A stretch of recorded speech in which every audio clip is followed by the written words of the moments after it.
કમોસમી વરસાદનો વધુ એક આવશે રાઉન્ડ. ખેડૂતો પર ફરી ઘેરાશે માવઠાના વાદળો.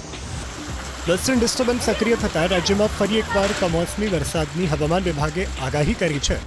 7 એપ્રિલે રાજ્યના કેટલાક જિલ્લામાં કમોસમી વરસાદની હવામાન વિભાગે આગાહી કરી છે, જેમાં કચ્છની સાથે સૌરાષ્ટ્રના દેવભૂમિ દ્વારકા, જામનગર અને મોરબીમાં માવઠાની આગાહી કરવામાં આવી છે. તો ઉત્તર ગુજરાતના બનાસકાંઠા, સાબરકાંઠા, પાટણ અને અરવલ્લીમાં પણ ગાજવીજ સાથે હળવા વરસાદની આગાહી કરવામાં આવી છે.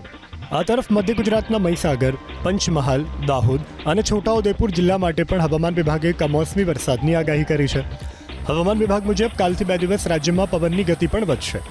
30થી 40 કિલોમીટર પ્રતિ કલાકની ઝડપે પવન ફૂંકાવાની શક્યતા છે, જેની દરિયાકાંઠાના વિસ્તારોમાં વધુ અસર જોવા મળશે.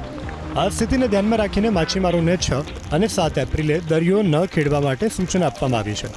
તો 8 એપ્રિલ બાદ મહત્તમ તાપમાનમાં પણ 2 થી 3 ડિગ્રીનો વધારો થશે. અમદાવાદ અને ગાંધીનગરમાં મહત્તમ તાપમાન 35 ડિગ્રી આસપાસ રહેવાની શક્યતા છે.